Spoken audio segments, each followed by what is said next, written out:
vos yeux, partout, à tout instant. Avec la DTV, vivez la magie de la télé.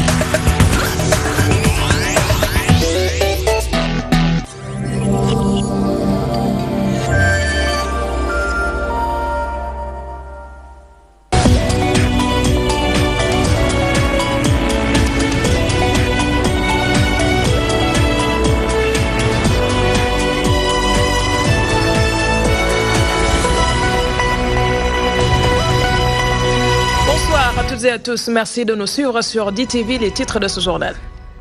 Procès Imam Ndao et ses co-inculpés pour apologie du terrorisme. Leur avocat dénonce des irrégularités dans la procédure et parle de violation des droits de leurs clients. Ils réclament la fin des poursuites contre ces derniers et demandent un procès équitable. Plus de 35 000 réfugiés mauritaniens au Sénégal veulent rentrer au pays. Ils sont toujours apatrides après 29 ans. Ce manque de papiers d'identification fait qu'ils n'ont pas de travail. Leur coordonnateur accuse le gouvernement mauritanien d'être derrière cette situation. L'Iran compte aider le Sénégal dans les secteurs de la technologie avancée et la formation sur les métiers de l'hydrocarbure. Les deux États prônent le dialogue pour sortir certains pays de la Oumma islamique du conflit. Et enfin, les mangues et les fruits exotiques communément appelés MAD commencent à être visibles un peu partout dans Dakar. Des fruits qui coûtent plutôt cher durant cette période. Ils sont appréciés par hommes et femmes. Les vendeuses y trouvent leur compte.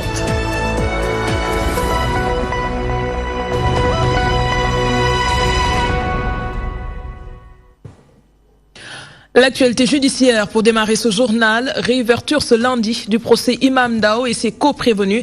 Les noms des deux accusés omis ont finalement été mentionnés dans l'ordonnance de renvoi rectificative. Celle-ci fait état de lourdes charges liées au terrorisme contre les détenus, apologie du terrorisme, association de malfaiteurs en relation avec une entreprise terroriste, blanchiment de capitaux dans le cadre d'activités terroristes entre autres. Mais les avocats de la défense se disent optimistes toutefois, ils exigent un procès équitable. On en parle avec Mohamedou Diallo.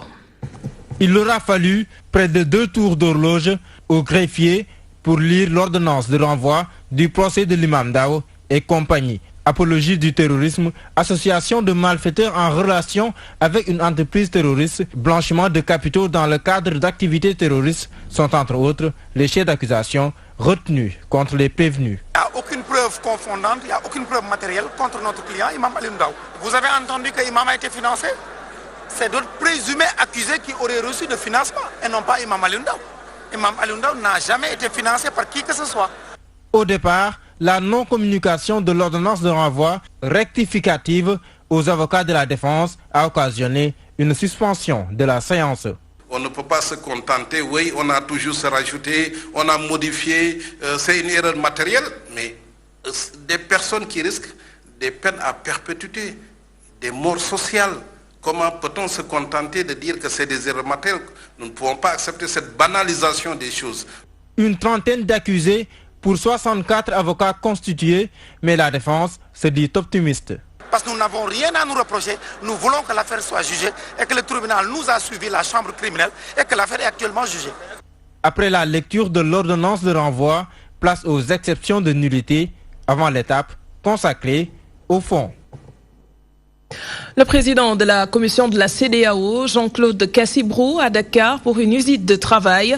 La lutte contre le blanchiment des capitaux et le financement du terrorisme sont ses principales préoccupations.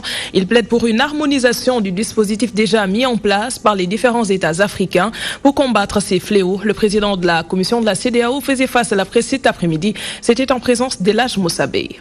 Dans la matinée, c'est finalement dans l'après-midi que le président de la commission de la CEDEAO s'est entretenu avec la presse après une visite des locaux du groupe intergouvernemental d'action contre le blanchiment d'argent. Il revient sur les raisons qui fondent son déplacement sur le sol sénégalais. Nous sommes à Dakar et nous avons 2 de nos institutions ici qui sont à Dakar.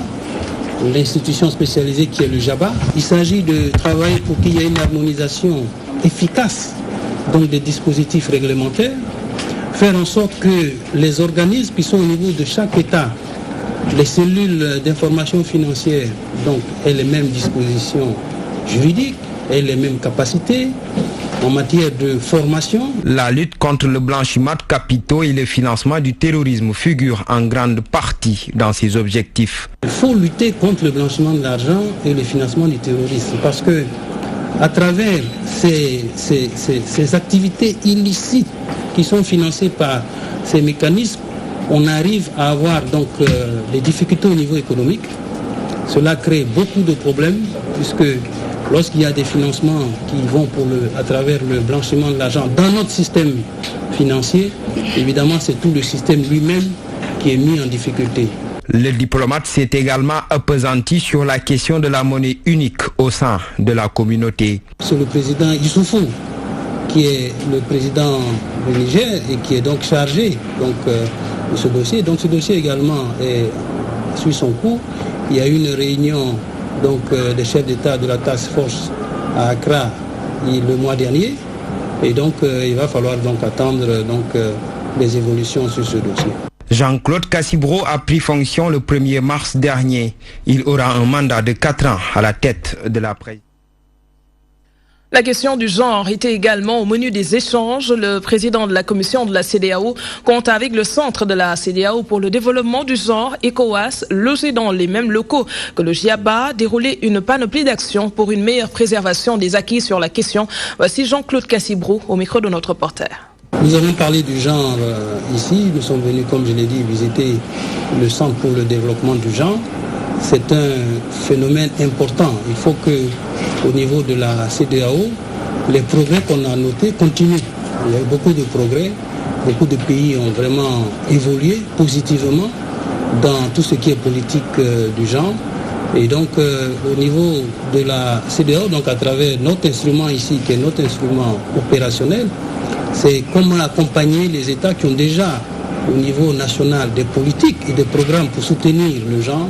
Donc comment les accompagner? Alors nous le faisons à travers, bien entendu, des interventions directes, notamment en matière de formation, en matière d'appui sur le plan de la santé, au niveau du problème des fistules, au niveau de la formation, au niveau de la création des emplois pour les femmes, au niveau de tout ce qui est réseautage pour soutenir le développement des femmes dans différents secteurs. Cela fait 1 an que Mamadou Dieye a été tué. Sa famille réclame justice jusqu'à présent et pourtant elle confie que des pistes avaient été dégagées pour mettre la main sur le présumé auteur de cet acte.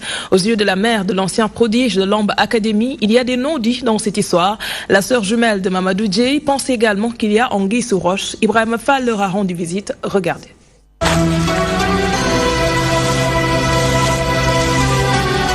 Dieye, tué par balle, habité dans cette maison. Depuis 365 jours, rien ne découle des enquêtes menées par les services compétents. Tristesse et désolation dominent la famille de la victime.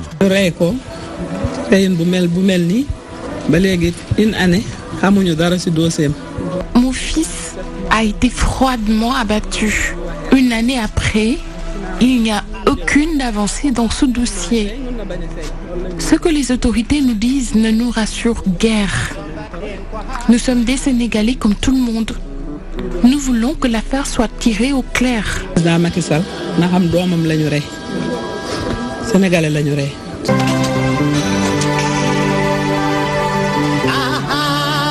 Et pourtant, des pistes sont dégagées pour appréhender le meurtrier. Ce qui est paradoxal aux yeux de sa mère et de sa jumelle. Mamadou n'a jamais eu de différend avec ses amis.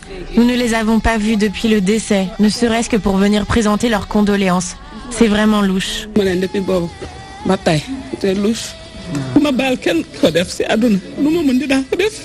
Jamais, au plus grand jamais, je vais pardonner au meurtrier. J'avais beaucoup d'espoir envers mon fils. J'ai le cœur meurtri. La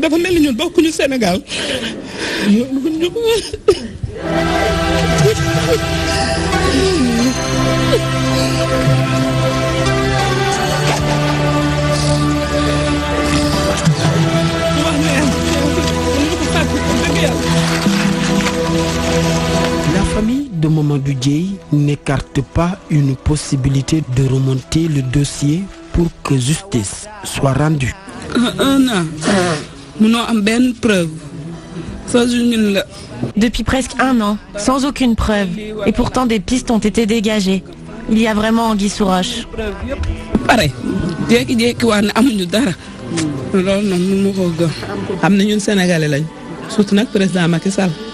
J'interpelle le président de la République parce qu'il existe des non-dits dans cette affaire. On nous suggère des tests ADN et autres recommandations.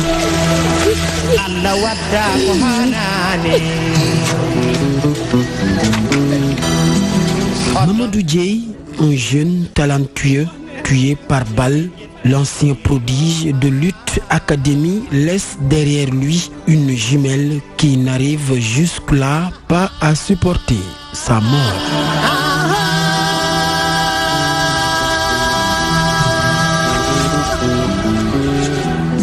Autre point évoqué dans les titres, ils sont plus de 35 000 réfugiés mauritaniens au Sénégal et veulent rentrer au Bercail.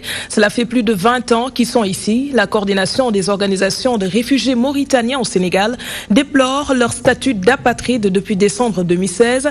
Son coordonnateur ajoute qu'ils n'ont pas de papier d'identification, ce qui fait qu'ils n'ont pas de travail. Adjouma Sissoko est convaincu que le gouvernement mauritanien a tout planifié pour opprimer et écarter les Noirs. Le point avec Adjara Ndiaye.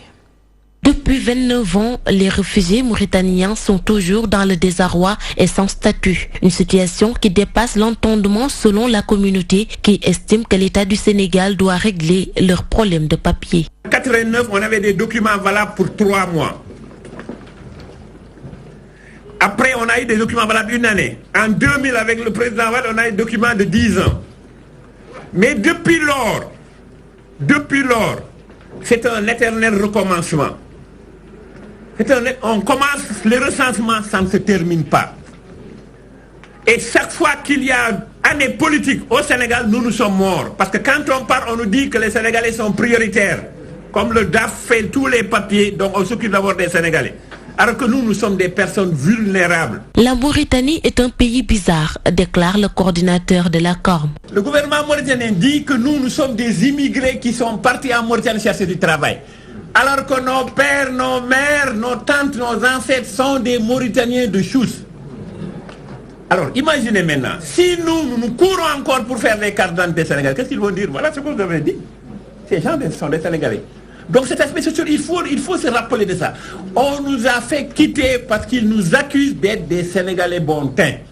Donc voilà la raison pour laquelle nous sommes moralement traumatisés par cette pièce sénégalaise à cause de ce qu'on nous avait dit. La déportation de milliers de citoyens noirs de la Mauritanie au Mali et au Sénégal marque le tournant crucial de la politique d'épuration ethnique programmée selon la communauté par les autorités mauritaniennes. Coms est ainsi plus que jamais prête à continuer le combat pour retrouver leurs droits en tant que citoyens mauritaniens. Une autre personnalité qui est en visite de travail au Sénégal, il s'agit du ministre des Affaires étrangères de l'Iran.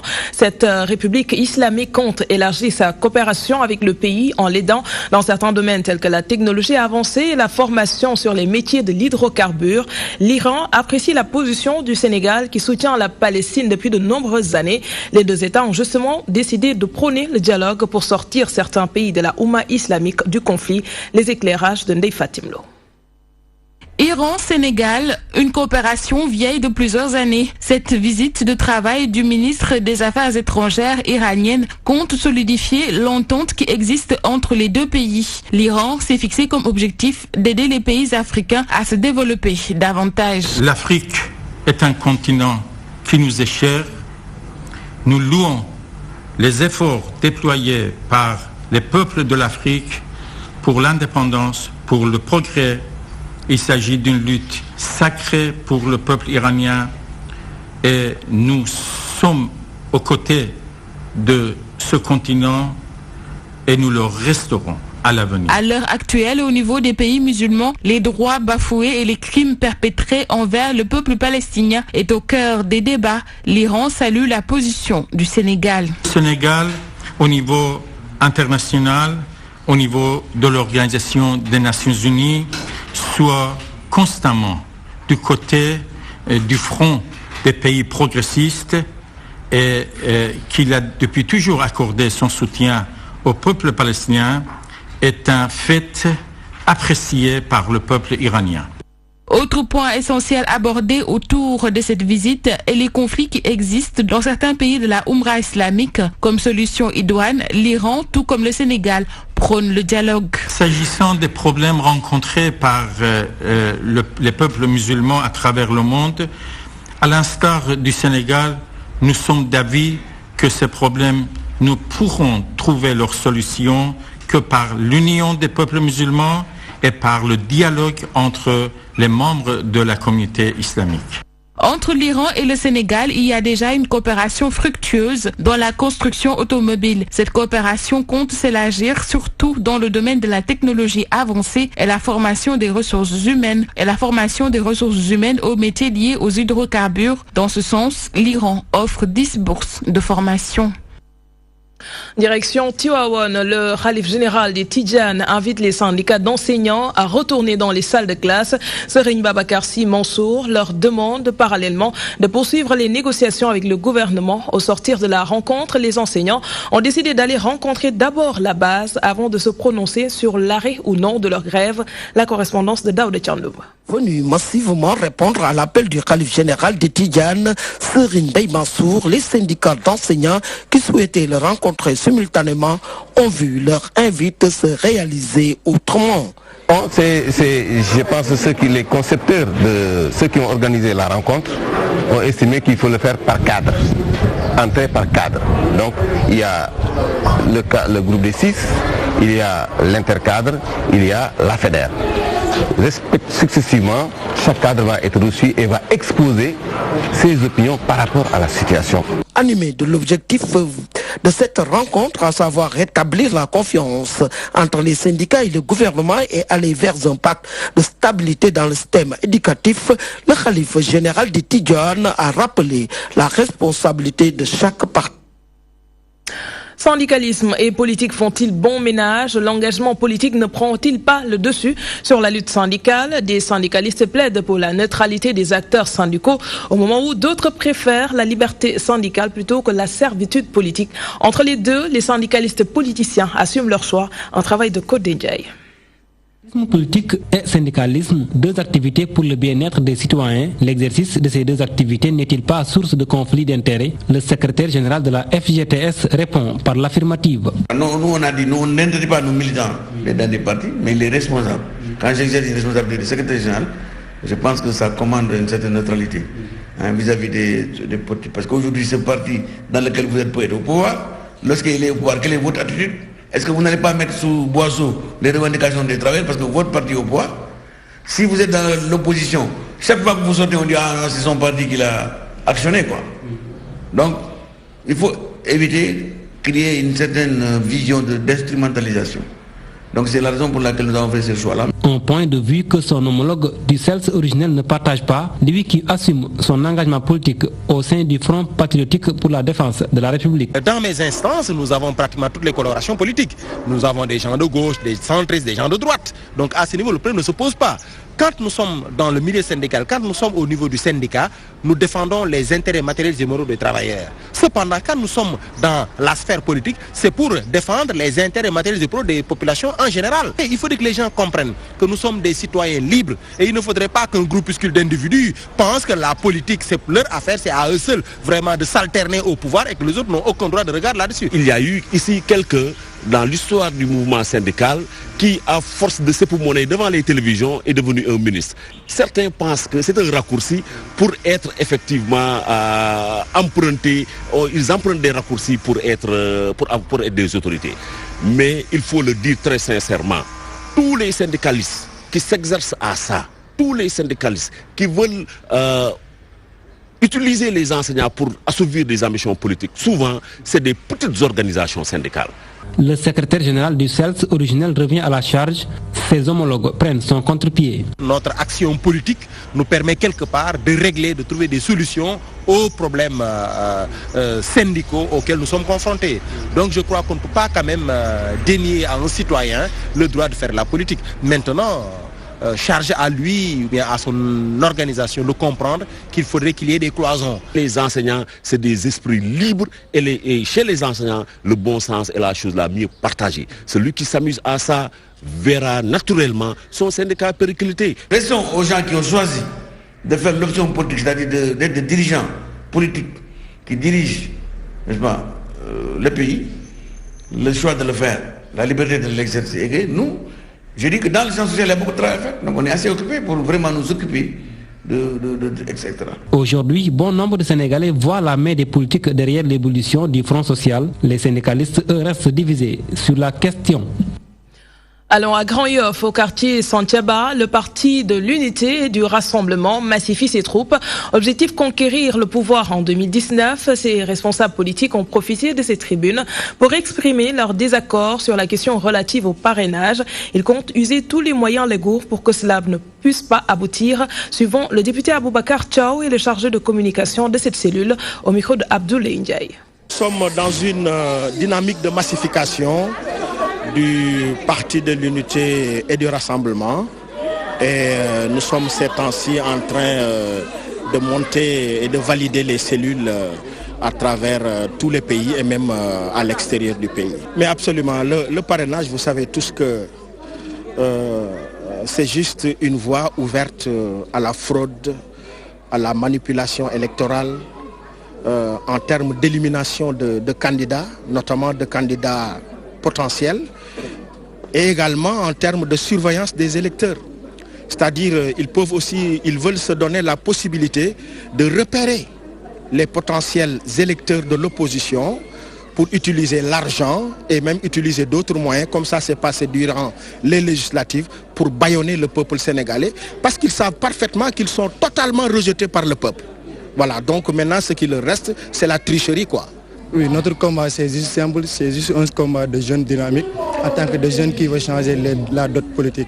C'est-à-dire qu'on est dans une localité où il y a trop de controverses, où il y a trop de gâcheries et on veut juste entreprendre cela en tant que jeunes dynamiques pour participer à la fin de ces mots qui gangrènent notre société. Parce que quand on parle de Grand Yoff, on parle de banditisme. Quand on parle de Grand Yoff, on parle de beaucoup de choses qui détarent, qui détruisent l'image de la Grand Yoff.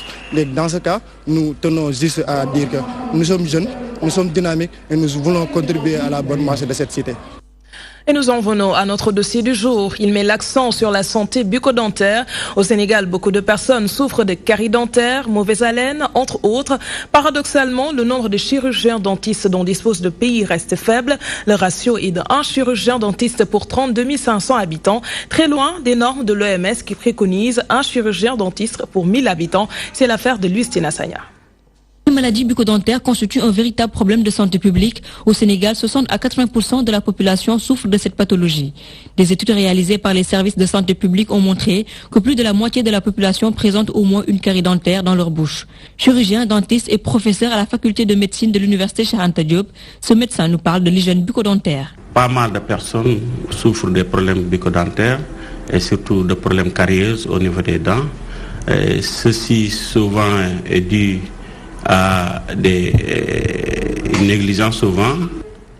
La carie quand on mange les aliments, donc les microbes qui sont au niveau de la cavité buccale vont s'alimenter à part de ces aliments. Et les déchets de ces microbes-là, c'est des produits acides. Les déchets qu'ils vont faire sortir, c'est des produits acides. Ces produits acides-là, en contact avec l'émail, vont ramollir la dent et créer ce qu'on appelle la carie au niveau de ces dents.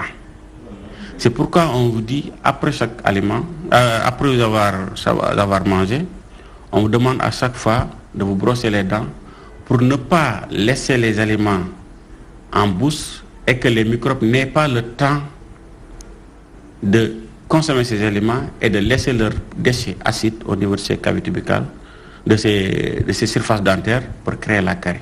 Le blanchiment des dents par les instituts de beauté est devenu très récurrent, un phénomène esthétique qui n'est pas sans conséquences médicales. À en croire les professionnels, le blanchiment des dents est un acte déconseillé. Ils préconisent le détartrage. Les Sénégalais doivent arrêter l'automédicamentation. Il y a beaucoup de dentifrices sur le marché et beaucoup de produits pour le blanchiment des dents. Il faut qu'on essaie d'avoir la culture de consulter un médecin avant d'utiliser un médicament. Parce que le problème est opposé. Pour blanchir les dents, la plupart du temps, les produits qu'on utilise, c'est des produits acides.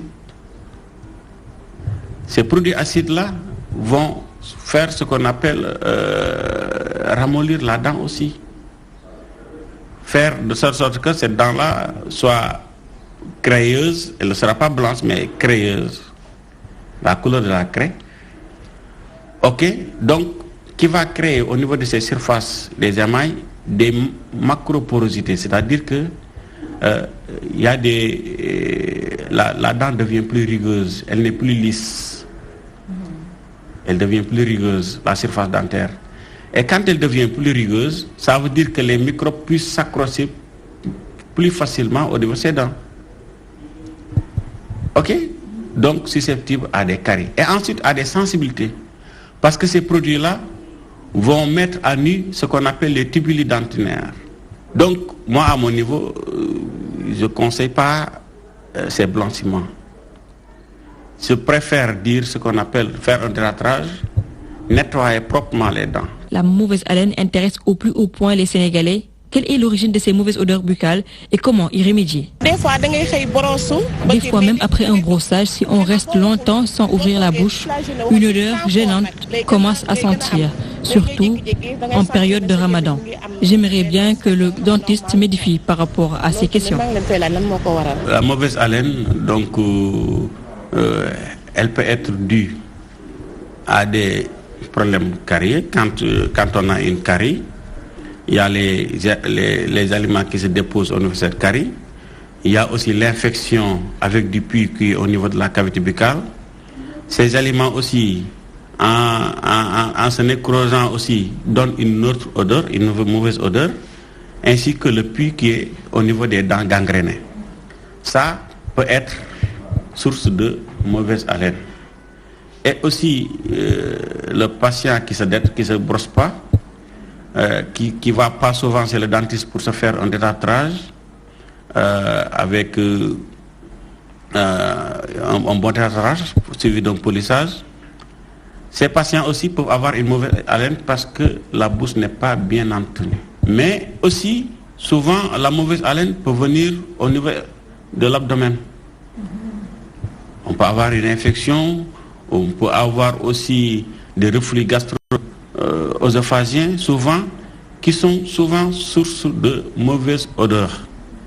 Et c'est ces personnes-là, ils doivent aller consulter, c'est le médecin, pour traiter, pour régler ce problème. On peut vraiment traiter ces patients-là d'abord. 500 chirurgiens dentistes, c'est ce que compte le Sénégal. Un pays de plus de 12 millions d'habitants, notre pays est ainsi loin des normes internationales. Une cinquantaine de chirurgiens dentistes sont au chômage, faute de moyens. Et la dernière page de ce journal, ce n'est pas encore la saison, mais les mangues et les fruits exotiques communément appelés MAD commencent à être visibles un peu partout dans Dakar, des fruits qui viennent de la sous-région et qui coûtent plutôt cher durant cette période. Beaucoup d'hommes et de femmes s'en donnent à cœur joie pour pouvoir faire plus de profit. Les vendeuses ont trouvé une astuce pour pouvoir conserver leurs produits. Vous allez en savoir plus dans cet élément d'Élodie Guillot. À Dakar, nombreux sont les lieux où l'on vend ces fruits. Mangue, Sabah sénégalensis, plus connu sous le nom de MAD. Même si ce n'est pas leur période, ces fruits sont très prisés. J'aime bien le MAD confit, certes c'est cher, mais j'en raffole. J'ai acheté ce pot à 1000 francs, je ne peux pas m'en passer.